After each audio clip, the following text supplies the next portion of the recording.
یا تاسو که څوک په دې انتظار کې ناست چې مرګ به راباندې راشي بیا به د الله بندګي وکړم نو تاسو د څوک لیدلی چې د مرګ نه بعد د الله بندګي کړې څوک هم لیدلی تاسو ته مودې کوي څوک هم لیدلی نو د مرګ نه بعد چې چا بندګي د الله نه دی کړې ته څه ته په انتظار ناست نن ژوندی که نه سبا به ګیره پرېږدم سبا ته به ته سبا به توبه وباسم سبا له به یې ما تاسو ته یو قصه بیان کړې وم زما په یو بیان کې شته کېدای چې تاسو اورېدلې لنډه قصه وی یو سړی و وی سبا به توبه وباسم سبا له غریب مړو دا ډېره ناشنا قصه دا قصه د ډېرو اوږدو قصو نه غوره ده حالانکې 2 سکنډه پې لګي وی یو سړی و وی چې سبا به توبه وباسم سبا له مړو لکه ته سبا له مړ شي سبا به توبه وباسم سبا له مړو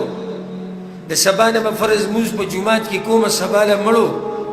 د سبا نه به زکات او صدقې ورکوم سبا له مړو د سبا نه به علم زده کول شروع کړم سبا له مړو سبا نه به د قرآن تلاوت شروع کړم سبا له مړو سبا نه به مور پلار سره بیا ښه کومه سبا له مړو سبا نه به د ذکر او اذکارو اهتمام شروع کړم سبا له مړو سبا به دا کوم سبا به دا کوم او سبا له مړو دا سبا ټکی پرېږدئ او دا پرېږدئ سبا او بل سبا او دا چې لږ وخت تېر شي او دا چې جي ځواني ده اوس دا بعض وایي ځواني ده ځواني کې یعنې مطلب دا چې بېدیني کوه او چې کله بیا د ټوخي سره اودس ماتېږي بیا د جومات اولنی صف ونیسي موږ دا نه وایو چې الله د بوډاګانو عبادت نه قبلوي الله د بوډاګانو عبادت قبلوي خو دا بوډا بله لار ورته هم نشتې نه دی چې د جومات ته اولنی صف نیسي خو خوشحاله دی هلته او کور کې هم خلک زر راشړي وي زه ته جومات ته ځه نو د دې بوډا شهوت نشتي د دې بوډا بل څه دغه نشتي پیغمبر صلی الله علیه وسلم وایي چې تاسو کې څو انتظار کوئ د مرګ چې مرګ راشي بیا به یې کوو سبا له به مرګ راغلی او دجال یا که تاسو په دې انتظار کې چې دجال به راشي بیا به د الله بندګي کوم نه خو لویه فتنه ده بیا به څنګه بندګي کوي او الساعه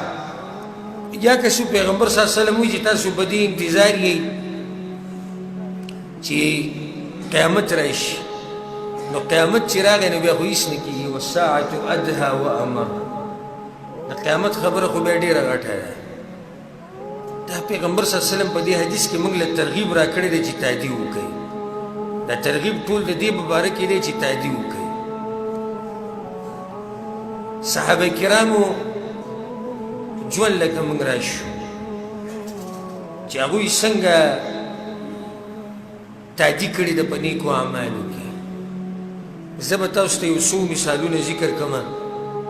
بتوفیق الله سبحانه وتعالی د تبوک غزا وه او پیغمبر صلی الله علیه وسلم اعلان وکړو د چاندې دپاره حالات ډېر خراب و د مسلمانانو ګرمي هم ډېره زیاته وه او تبوک لرې هم دی او دشمن هم غټ و نو پیغمبر صلی الله علیه وسلم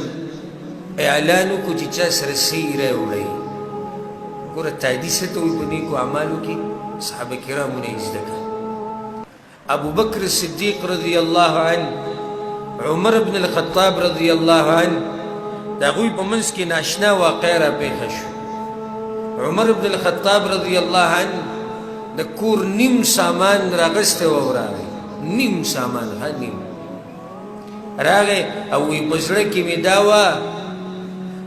مې دا وه چې نن به د ابوبکر نه ګټمه ما مخکې آیت ووایي که نه وسارعو تادي وکړئ د یو بل نه مخکې شئ دې ته وایي د یو بل نه مخکې کېده وایي زه راغلی وم په دې نیت چې د ابوبکر نه به نن ګټمه دا نه وایي چې زه کور جوړوم د ابوبکر د کور په شان نه دا وایي چې جیداد د هغه نه زیاتومه نه نن به وي د ابوبکر صدیق رضی الله عنه په نیکیانو کې مخکې کېږم په مقابله کې به مخکې کېږم چې ګوري را روان دی صاحب الغار غار والا ملګری را روان دی هجرت والا ملګری را روان دی د هجرت والا او غار والا خو ځان له څوک دی که دی اره روان دي سامان یې راوچت کړی دی پیغمبر صلی الله علیه وسلم ورته ابو بکر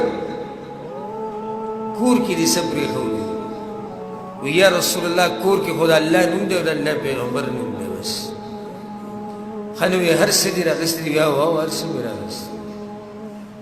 هغه ټیم کې عمر بن خطاب وایي چې ما د ځان سره وایي چې د نن نه بعد به د ابو قحافه د زوی سره زه د مقابلې سوچ نه کوم دې ته وایي تادي کول د یو بل نه مخکې کېدو الله پیغمبر صلی الله علیه وسلم عام اعلان کړو وی جمعات ته که څوک سره وړي عثمان بن عفان رضی الله عنه په سونو خانې راوستو په سونو اسونه راوستو دینار او درهم راوړو داسې کړلارې کو د پیغمبر صلی الله علیه وسلم جولۍ ته ور واچول پیغمبر صلی الله علیه وسلم عثمانه د نن نه بعد چې ته سکې تعالی نقصان نه درکې الله ته بخښلی داسې مقابله هغه وکړه عبدالرحمن بن عوف رضی الله عنه را روانو څه ناشنا مال عبدالرحمن بن عوف راوړ منافقان ناسو په ننداره و منافقان په هر دور کې سیمنداري کوي او خبرې کوي الله اکبر دی یو صحابي واقعه به ته بیان کوم او د هغونه به دې په جسم ځګ شي په دغه ټیم کې یو صحابي راغی ابو عقیل ډېر غریب صحابي و هغه مزدوري وکړه لږې کجورې وګټلې پیغمبر صلی الله علیه وسلم چې کله اعلان وکړو چې چا سره سی راوړي نو هغه سره غوسه نه و لاړ مزدوري وکړه لږې غونته کې کجورې راغستې دي او داسې پټې نیولې دي په لینډ کې ولاړ دی چې دغه کجورو دا ډېرې چې کوم پروت دی چې دې ته یې ور واچوي اوس د خلکو ځان سره سمې کجوره په مدینه کې غټ غټ باغونه او تاجرانو غټ غټ هغوی د ځان سره د کجورې راوړي دي او وراچوي او دا پیټې راوړي وراچوي ابو عقیل پکې هم ولاړ دی الله لږې ورته کجورې راغستې دي غلی ولاړ دی هغه دا سوچ د ابو عقیل چې زه به دا کجورې ویسم او دې ډیري کې به داسې پټې کېدم زم به هغه داسې خلک خو نه وو خو خپل عمل الله ته خو خو پیغمبر صلی الله علیه وسلم پې اواز وکړو ابو عقیل هغه وایي یا رسول الله حاضر وایي څه دې راوړي دی په دغه وخت کې د ابو عقیل د زړه نه یو الله خبره ابو عقیل وایي تا څه راوړي هغه وایي یا رسول الله وایي نه نه را مخامخ یې که څه دې راوړي د سترګو نه د اوښکې روانې وي په دې ږیره باندې یا رسول الله وي بس زه به دغه ور واچوم نه راښکارې که څه دې راوړي